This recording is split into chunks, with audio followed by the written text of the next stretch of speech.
Bismillahirrahmanirrahim. Assalamualaikum warahmatullahi wabarakatuh. Alhamdulillah. Alhamdulillahi rabbil alamin.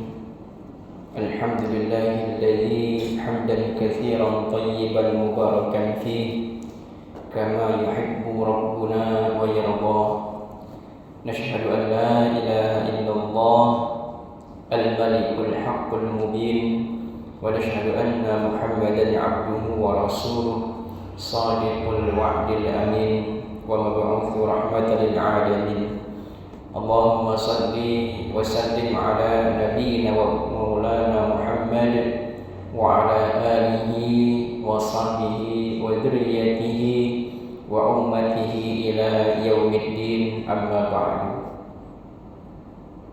Ya ayyuhal hadirun rahimakumullah ittaqullaha haqqa tuqatih wa la tamutunna illa wa antum muslimun.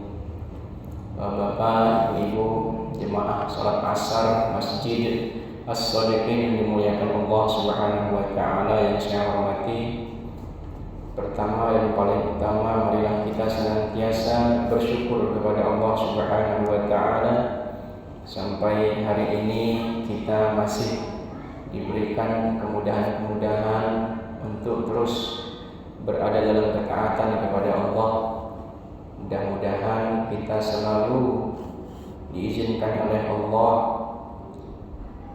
melaksanakan ibadah sampai akhirnya kita mendapatkan predikat di akhir kehidupan kita, yaitu husnul khatimah.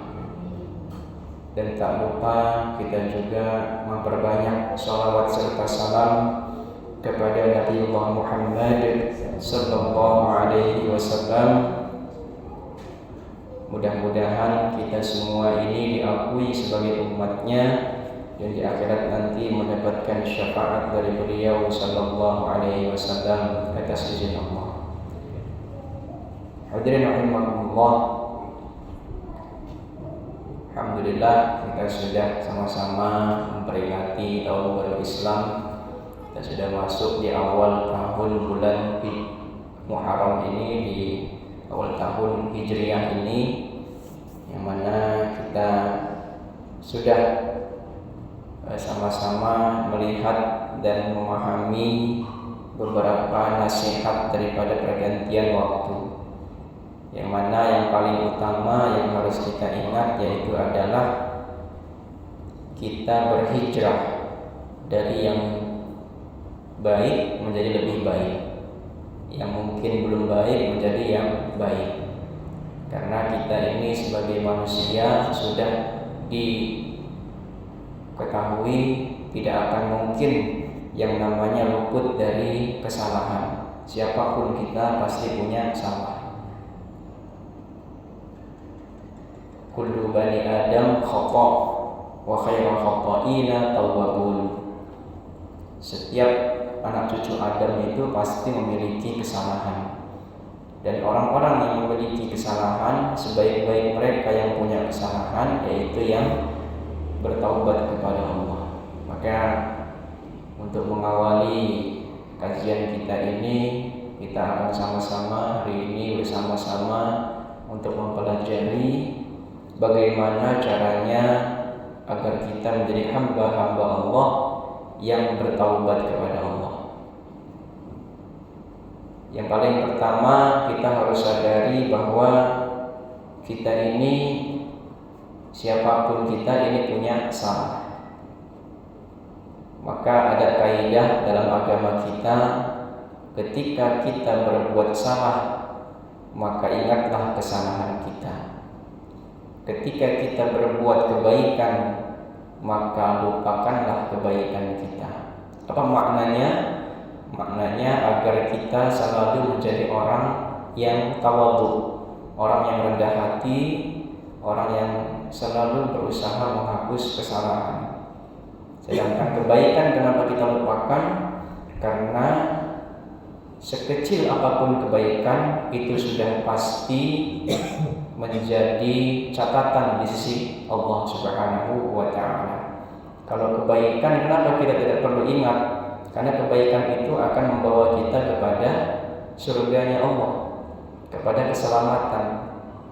Nah, kenapa justru kita mengingat kesalahan? Nah, inilah yang membuat kebaikan kita itu bisa tidak bermanfaat di sisi Allah.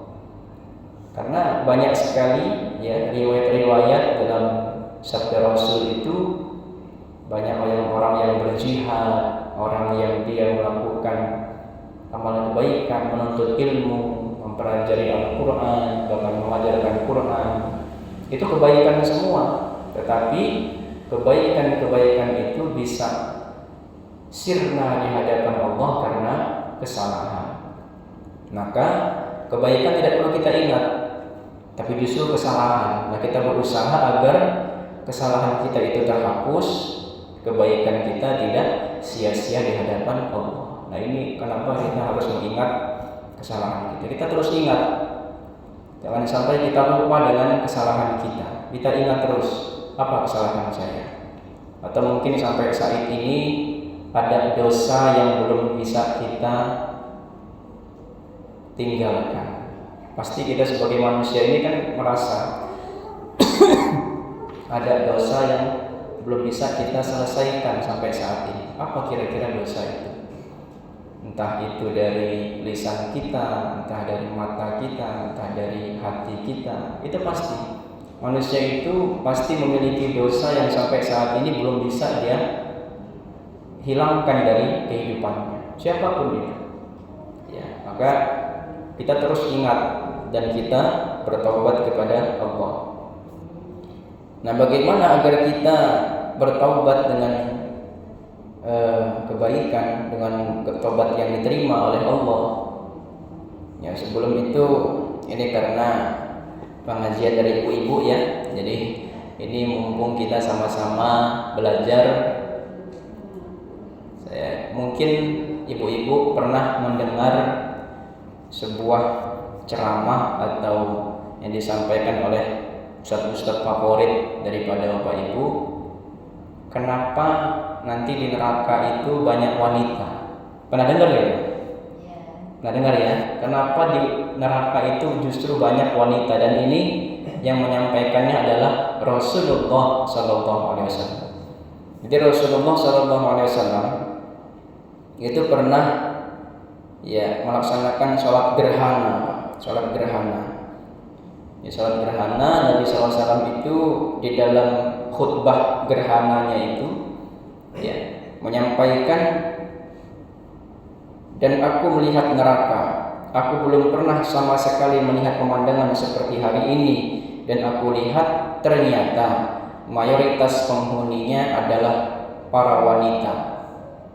Mereka bertanya, kenapa para wanita menjadi mayoritas penghuni neraka ya Rasulullah? Maka Rasulullah menjawab, disebabkan kekufuran mereka. Ya. Ada yang bertanya lagi kepada Rasulullah, apakah para wanita itu kufur kepada Allah? Maka Rasulullah menjawab, tidak, melainkan mereka kufur kepada suami dan mengkufuri kebaikan suami. Seandainya engkau berbuat baik kepada salah seorang istri kalian pada suatu waktu, kemudian suatu saat ia melihat darimu ada sesuatu yang tidak berkenan di hatinya, niscaya ia akan berkata, aku sama sekali belum pernah melihat kebaikan darimu. Hadits riwayat Al-Bukhari dan Muslim. Jadi ternyata ini bukan dia kufur kepada Allah. Penyebab daripada masuk ke dalam neraka ini bukan penyebab dia kufur kepada Allah. Dia sholat, dia melakukan kebaikan-kebaikan. Tetapi ketika dia dihadapkan dengan suaminya, dia kufur dengan suaminya. Kenapa? Ini masuklah istilah kemarau setahun bisa hilang karena hujan sehari. Ini hal yang tidak boleh terjadi di dalam rumah tangga, terutama wanita. Jangan sampai satu kesalahan suami itu bisa menjadikan wanita itu merasa tidak pernah ada kebaikan dari suaminya. Nah, ini yang harus kita waspadai. Ya. Dan inilah yang menjadi penyebab banyaknya wanita masuk ke neraka. Maka kita harus terus bersyukur, ya, bersyukur kepada ya suami kita. Ya, apapun itu kita harus terus bersyukur kepada suami kita. Pemberian dari suami kita, kalau dia punya kesalahan, ingat dia punya kebaikan yang banyak. Ya, lebih banyaklah kebaikan dia daripada kesalahan. Jangan sampai satu kesalahannya menjadikan alasan itu membuat kita melihat dia tidak pernah membuat kebaikan kepada kita. Nah, inilah yang harus kita hindari. Nah, ini saya kira ini penyebabnya. Jadi kenapa banyak wanita masuk ke neraka? Bukan karena diskriminasi, bukan pilih-pilih, tidak. Tapi inilah banyak penyebabnya. Mungkin di antara kita tidak merasakan ini, mungkin di luar sana masih banyak yang merasakan seperti ini. Ada suami banyak berbuat kebaikan, memberikan kebaikan. Nah, satu hari dia punya salah. Nah, inilah kesalahan ini membuat sang istri itu mengungkit kesalahan suami. Nah, ini tidak boleh sama sekali. Ya, nah caranya tadi kita ingat terus kebaikan yang dia lakukan sehingga hilanglah rasa sakit hati kita kepada suami. Nah, ini salah satu dosa yang harus kita hindari. Nah, bagaimana agar kita ini diterima taubat kita? Maka ada 4 perkara yang apabila diamalkan bisa menghapus dosa seseorang. Dan taubat ini harus dilakukan, harus terus dilakukan. Jangan kita merasa saya tidak punya dosa. Jangan katakan saya tidak punya dosa. Kita pasti punya dosa. Tapi kita lupa. Nah, itu yang susah. Yang ngeri itu seperti itu. Kita punya dosa tapi kita lupa. Apalagi kalau kesalahan itu kaitannya dengan orang lain. Ini kita harus ingat. Kenapa? فَمَنْ يَعْمَلْ مِثْقَالَ ذَرَّةٍ خَيْرًا يَرَهُ وَمَنْ يَعْمَلْ مِثْقَالَ ذَرَّةٍ شَرًّا يَرَهُ. Kebaikan sekecil biji sawi itu akan ada balasannya. Sebaliknya, keburukan sebesar biji sawi sekalipun itu pun ada balasannya. Maka kita dianjurkan untuk istighfar terus. Istighfar, bertaubat kepada Allah. Ya, lakukan 4 perkara ini agar dosa-dosa kita diampuni. Yang pertama yaitu adalah taubat nasuha. Ya. Apa taubat nasuha? Dalam Quran surat At-Tahrim ayat 6, A'udzubillahi minasyaitonirrajim. Ya ayyuhalladzina amanu tubu ilallahi taubatan nasuha.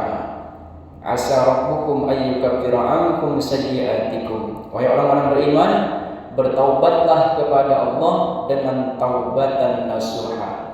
Taubat yang semurni-murninya. Mudah-mudahan Rabbmu akan menutupi kesalahan-kesalahanmu. Taubat nasuha itu ada 3 syarat untuk memenuhi taubat nasuha. Yang pertama, menyesal yang mendalam. Ya. Meninggalkan maksiat tersebut dan bertekad untuk tidak melakukannya lagi. Kalau dosa itu berkaitan dengan hak orang lain, maka hendaklah menunaikan hak tersebut dan segera minta dihalalkan. Apabila berupa harta, maka segera dikembalikan hartanya. Apabila berupa kehormatan, maka hendaklah segera minta maaf. Maka kalau ada orang yang minta maaf kepada kita, maafkan. Ya, maafkan. Barangkali dia mau bertobat. Karena kalau tidak kita maafkan, dikhawatirkan malah kita yang berdosa. Kenapa tidak seperti ini? Analoginya seperti ini. Kita ini mau diampuni oleh Allah, kita mau dimaafkan oleh Allah. Tapi kok kita nggak mau maafin orang lain? Nah, ini sesuatu pertanyaan yang ironi. Jangan sampai kita pengen diampuni oleh Allah, tapi malah kita tidak mau maafin orang yang minta maaf kepada kita. Nah, ini. Jadi ini harus kita lakukan, perkara yang pertama. Kemudian perkara yang kedua yang apabila diamalkan bisa menghapus dosa adalah memperbanyak maghfirah kepada Allah. Maghfirah yang pertama yaitu adalah memohon agar dosa-dosa itu ditutupi dari manusia. Ya, ditutupi dari manusia. Jadi tidak boleh kita mengumbar-umbar dosa. Kita nggak boleh betul. Saya dulu pernah seperti ini. Jangan sampai kita menyampaikan dosa kita kepada orang lain. Saya pernah minuman keras, saya pernah melakukan ini. Jangan dilaporkan dosa itu kepada orang lain. Kalau kita mau curhat kepada orang lain, cukup kita ngomong, aduh saya ini punya salah, gitu. Dan kita minta maaf, kita bertobat kepada Allah. Jangan kita utarakan kita pernah apa, gitu. Apalagi kalau sampai kita senang dengan dosa-dosa kita. Karena banyak sekali sekarang ini justru dosa itu dipertontonkan. Biar dia viral di media sosial, sengaja dia mempertontonkan dosa-dosa dia. Jadi ini, bahkan salah satu dosa yang tidak diampuni oleh Allah itu adalah dosa yang sudah ditutupi oleh Allah, tapi justru kita buka dosa itu kepada orang lain. Nah ini kita tidak boleh kita mengumbar dosa kita. Jadi yang pertama, kita berdoa kepada Allah agar dosa kita itu ditutupi. Ya, jangan sampai kita buka dosa kita. Kemudian yang kedua, untuk mohon maghfirah ini adalah berharap agar dosa-dosa itu dihapus oleh Allah sehingga tidak diazab dengan dosa yang telah dilakukan. Ini dicontohkan oleh Rasulullah SAW. Inni la astaghfirullah wa atubu ilaihi fi yaumin aktsara min 70 marrah. Demi Allah, aku beristighfar kepada Allah dan bertobat kepadanya dalam sehari lebih dari 70 kali. Hadis riwayat Al-Bukhari. Bayangkan Rasulullah aja yang maksud dijaga dari dosa itu istighfar seharinya paling minimal 70 kali. Nah, kita bisa introspeksi diri, kita hari ini sudah istighfar berapa kali. Nah, ini kita harus terus banyak istighfar. Kemudian yang ketiga, perkara yang ketiga agar dosa kita diampuni yaitu adalah beramal saleh. Allah Subhanahu wa taala berfirman, "Innal hasanati yudhibnas sayyi'at." Sesungguhnya kebaikan-kebaikan itu akan menghilangkan kejelekan-kejelekan. Ya, jadi kalau kita pernah meninggalkan sholat, tapi lupa berapa kali saya tinggalin sholat misalnya. Karena dihitung dosa itu kan ketika balik. Kalau laki-laki itu baliknya itu dihitung dari umur 10 tahun. Kalau perempuan itu dari umur 7 tahun. Ya. Itu yang balik. Kalau sudah akil balik yang sudah dihitung dosa. Itu kalau kita sudah beranjak dewasa, remaja. Nah, kita mungkin bisa ingat berapa kali kita sudah meninggalkan sholat. Nah, gimana caranya? Karena kan kita sudah lupa banyak rakaat. Yaitu adalah menutupnya dengan amal-amal salih. Ya, kita bertobat kepada Allah. Ya Allah, saya dulu pernah meninggalkan sholat. Nah, sekarang jangan lagi tinggalkan sholat. Ya, kemudian tambah dengan sholat-sholat sunnah. Insya Allah dosa kita akan diampuni. Kemudian yang keempat, bersabar ketika tertimpa musibah. Rasulullah SAW bersabda, tidaklah sebuah musibah yang menimpa seorang muslim kecuali Allah Subhanahu wa taala akan menghapus dengan musibah tersebut dosanya, walaupun dia terkena duri sekalipun. Hadis riwayat Al-Bukhari. Maka bersabar jika terkena musibah, barangkali itu cara Allah menghapus dosa-dosa kita.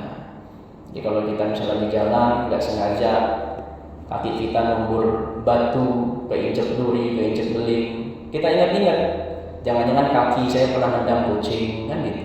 Kita ingat, kalau saya lagi makan, kok istilahnya kegigit bibir saya, ingat-ingat mungkin mulut saya ini pernah saya gunakan untuk membicarakan orang lain. Nah itu kita harus ingat, dan kita langsung istighfar, astagfirullah. Dan insya Allah ketika kita bersabar mendapatkan musibah itu, mudah-mudahan diampuni dosa-dosa kita.